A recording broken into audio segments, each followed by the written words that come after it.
Silakan. Assalamualaikum. Salam. Silakan Kak. Baik, dengan Kak Suci Islahiyah Iya.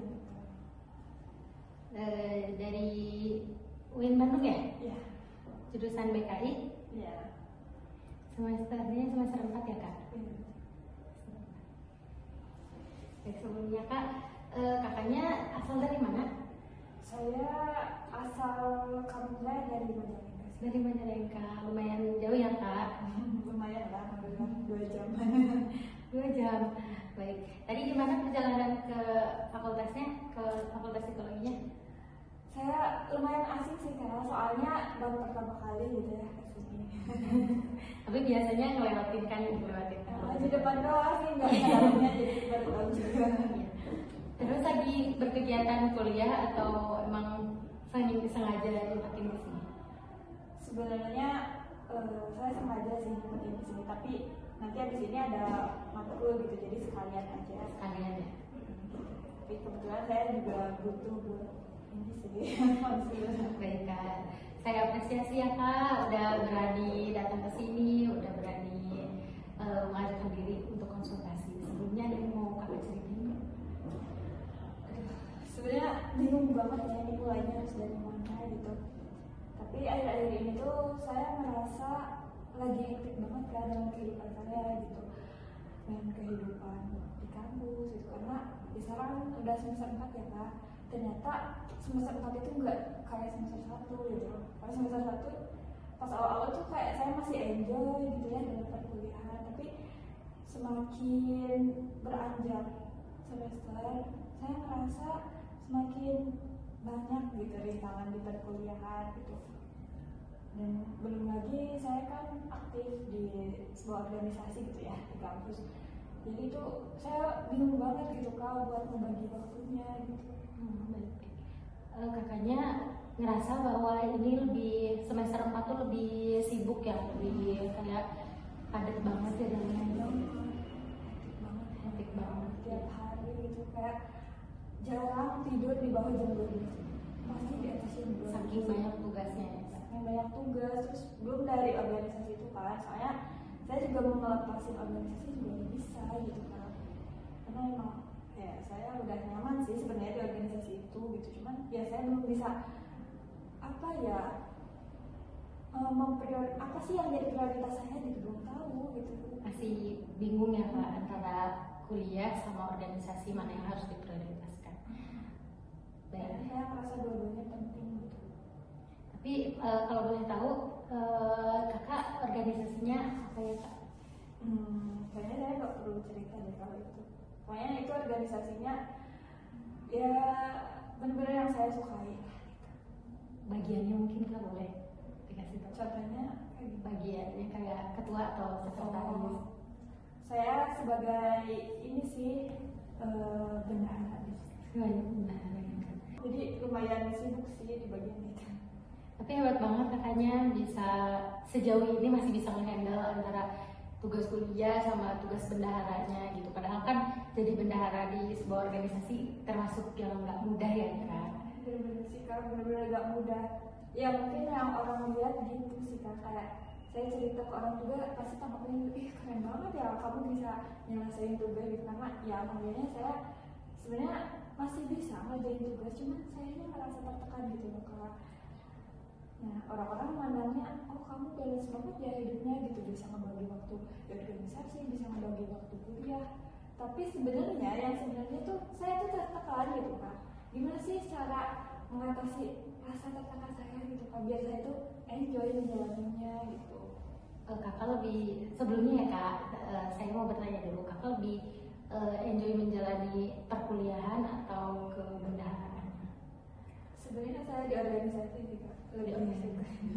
Tapi kalau misalnya di perkuliahannya ada support yang lain mungkin yang bisa bikin kakak lebih nyaman gitu.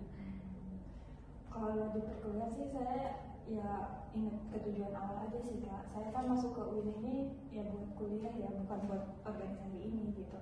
Jadi saya ngerjain tugas, ngerjain ya apapun itu yang menyangkut perkuliahan saya niatinnya ya karena tujuan awal saya gitu untuk berkuliah di sini.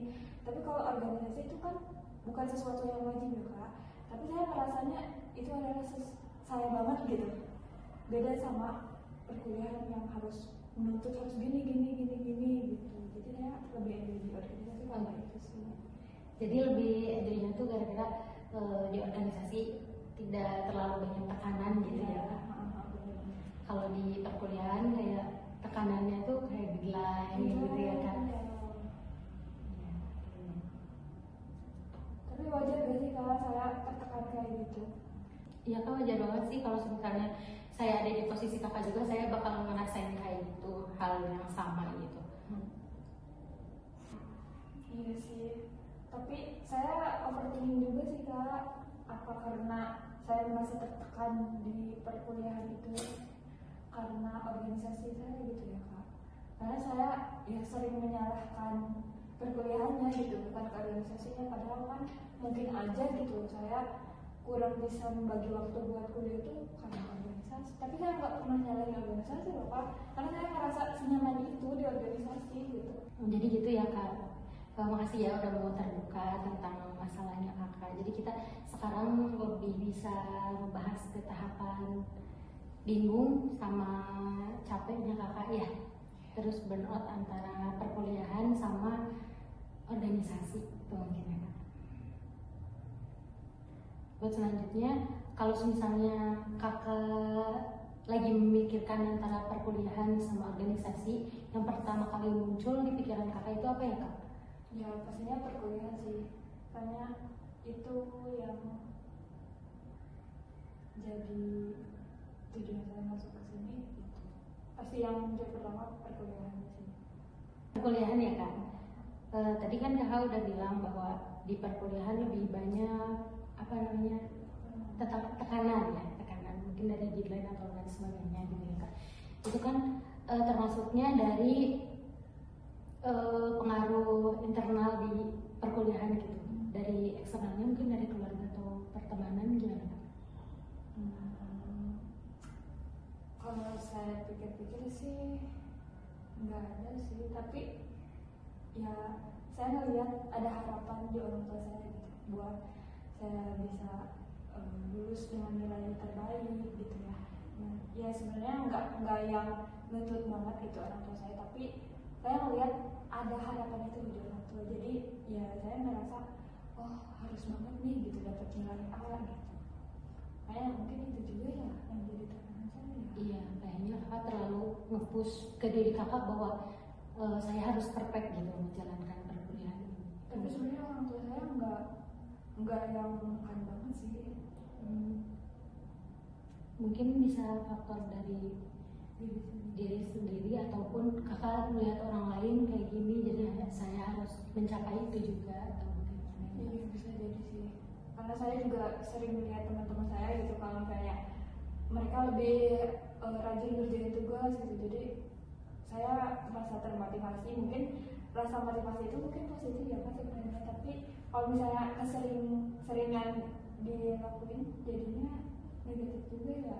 Ya mungkin kalau misalnya kakak lihat orang lain ngerjain tugas dengan ambis gitu ya, kakaknya ikut tertarik buat nugas juga sampai seambis itu baik mungkin kan. Cuman kalau misalnya kakak lihat orang lain ambis terus mindset ke kakaknya, saya juga harus bisa kayak gitu dengan kesibukan kakak yang sama organisasi yang apa gitu, itu mungkin bisa jadi pengaruh burnoutnya salah satunya itu. Jadi kakak terlalu nekan ke diri kakak sendiri biar bisa perfect dengan semua kesibukan kakak ini gitu ya kak. Iya. Jadi apa sih yang harus saya lakukan sebenarnya Pak? Mungkin menurut saran saya ya kayak ini mah, kakak bisa bikin to-do list setiap harinya gitu, pekerjaan mungkin di hari ini apa yang harus diprioritaskan. Misal ada tugas deadline hari ini, kakak bisa tuh diprioritaskan pada hari ini. Tapi kalau misalnya lagi prioritasnya lagi banyak pekerjaannya di organisasi, mungkin kakak bisa prioritaskan di sana gitu. Jadi nggak harus terus menerus gara-gara kakak suka organisasi kakak lebih ke organisasi, terus kuliah permasalahan kuliah kakak usahakan tapi tetap capek, jadi gimana ya, harus mencoba buat membuat to-do list setiap harinya biar kita tuh nggak terlalu bingung buat ngejalanin hari-harinya gitu kan, dan ngebantu juga sama apa yang kakak bingungin dalam setiap harinya. Iya sih ya, iya deh, kayaknya aku tuh kurang itu sih, kurang apa ya, kurang terplanning gitu jadwal setiap harinya gitu. Kadang ya ngelakuin hal yang ada di depan aja gitu, enggak yang hari ini harus apa enggak gitu. Mungkin nanti lo bisa dicoba ya. Tapi dengan saya mempertahankan organisasi itu, menurut kakak saya kurang. Kalau ya kan nggak ada salahnya juga kok kalau kamu pertahankan organisasi tersebut, soalnya di dalam proses kita mengikuti organisasi kan ajang kita buat bertumbuh gitu ya, buat apa ya, mengembangkan skill kita, buat mengembangkan relasi kita juga gitu kan. Tapi ingat aja kan sekarang prioritasnya lagi kuliah ya kan, dan dari sebelum kebutuhan ada kewajiban dulu di sananya gitu kan.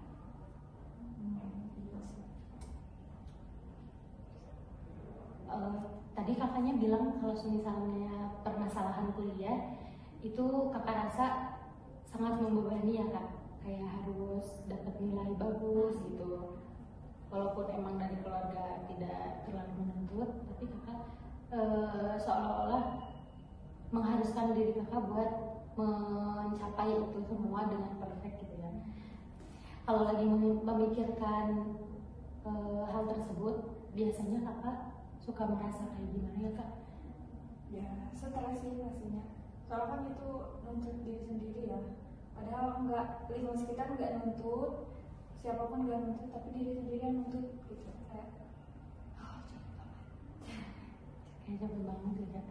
Oh jadi kakak ngerasa capek sama diri sendiri gitu ya kak. Terus kalau misalnya lagi kayak gitu, gimana reaksi tubuh kakak ketika kakak merasa bahwa ini tuh bingung banget gitu, capek banget, tadi stres gitu, gimana reaksi tubuh kakak? Respon tubuh saya ya kak, paling ya itu tadi, saya sulit tidur di bawah jam 12 itu, meskipun nggak ada tugas gitu, meskipun nggak ada deadline, tapi karena kebiasaan itu mungkin ya jadi sulit tidur aja gitu, sering banget insomnia. Baiklah, sejauh percakapan kita ya, mungkin saya bisa melihat pola yang membuat kakak ngerasa lelah sehari-harinya, merasa tidurnya nggak teratur gitu. Itu kayaknya dari tuntutan kakak sendiri, tuntutan ke diri sendiri, terus merasa bersalah kalau misalnya kakak nggak mencapai apa yang kakak inginkan gitu. Ada juga mungkin merasa tertekan ya kalau misalnya melihat orang lain ambis kita, sedangkan kita lagi gimana ya, lagi biasa aja gitu, lagi gak mau terlalu ambis. Sebenarnya itu tidak usah terlalu dipikirkan sih kak, soalnya kan setiap orang punya kadar capeknya masing-masing gitu. Apa yang tadi kakak bilang tuh benar, aku ngerasain semuanya gitu di diri aku tuh kayak gitu, tapi ya selama ini aku nggak sadar gitu dengan perasaan-perasaan tersebut gitu. Tapi ya aku terima kasih banget sih dengan bantuan kakak gitu ya, jadi tercerahkan ternyata yang harus dibenahi itu akarnya dulu ya gitu, bukan dari, kan awalnya saya kayak mikirnya apa saya salah jurusan ya, apa saya harus berhenti aja dari organisasi ini gitu. Tapi ternyata bukan itu yang harus dibenahi ya ternyata. Iya seperti itu. Jadi sebisa mungkin kita mencoba buat mengubah dulu pola pikir kakak gitu, mana yang harus diprioritaskan, mana yang harus dinantikan, cuman bukan berarti diterlantarkan gitu, tapi utamain dulu yang prioritasnya, utamain dulu kebutuhan kita apa gitu, kewajiban kita apa gitu kak. Oke. Mungkin bisa kita ubah dari pola pikir kakak ya kak. Kayak misalnya setiap harinya kakak menjudgment bahwa kalau saya lebih gak ngelakuin ini semua saya gagal gitu. Mungkin kakak bisa ubah kalimat itu dengan kata-kata yang lebih realistis, yang bisa mendoktrin kakak biar lebih enjoy, biar lebih relax. Mungkin bisa kak. Apa ya? Saya gagal. Oh, kayak misalnya gini, saya nggak bisa ngerjain ini, saya nggak bisa maksimal di tugas ini, tapi ada sesuatu yang harus diutamakan, yaitu kebutuhan istirahat saya, kesehatan saya, mengingat gitu, bukan kan? Iya, jadi bisa kakak ulangi kata-kata itu, mungkin lebih tepatnya kayak lebih cocoknya saya harus mengerjakan sesuatu, saya penting mengerjakan semua sesuatu, tapi diri saya juga harus memprioritaskan istirahat biar pekerjaannya bisa selesai dengan maksimal gitu ya. Atau mungkin kak sementara buat sekarang kakak bisa ubah dulu mindset kakak, pola pikir kakak bahwa semuanya nggak harus perfect, semuanya nggak harus maksimal, yang penting beres dengan apa yang kita bisa gitu, sesuai kadar diri kita gitu. Dan juga tadi saya titip aja ya kak, kakak bisa bikin daily planner kayak gitu ya kak, dicicil 1 hari, mungkin dalam 1 hari bisa kegiatan apa yang kakak harus prioritaskan, yang mungkin itu semuanya prioritas, cuman pasti ada yang lebih harus diutamakan gitu ya kak. Jangan lupa juga istirahatnya harus diatur juga, masukkan ke daily planner kakak gitu. Jangan semuanya di daily planner, kesibukan kakak semuanya dimasukin, tapi pola istirahatnya kakak juga harus diperhatiin ya kak. Oh ya kak, insya Allah nanti saya usahakan buat bikin daily planner. Baik ya kak, semoga bisa berjalan dengan baik, semoga bisa membantu kakak dengan permasalahan kakak yang sekarang. Intinya saya juga mau terima kasih banget ya sama kakak sebelumnya sudah menemani curhat saya gitu ya, sudah memberikan saran-sarannya gitu. Iya ya kak, saya juga makasih banget ke kakak, saya apresiasi banget kakak udah berani mengakui keadaan kakak yang sekarang, kakak udah berani terbuka sama saya sekarang. Tapi kakak jangan segan buat cerita lagi, buat datang lagi, buat konsultasi lagi. Kita hadapi bareng-bareng, kakak gak sendirian kok di sini, kakak bisa cerita ke saya ya. Mungkin cukup sekian ya kak dari saya, kalau ada apa-apa bisa hubungi saya lagi. Terima kasih. Saya pamit kak. Iya kak, hati-hati ya kak di jalannya. Assalamualaikum. Salam.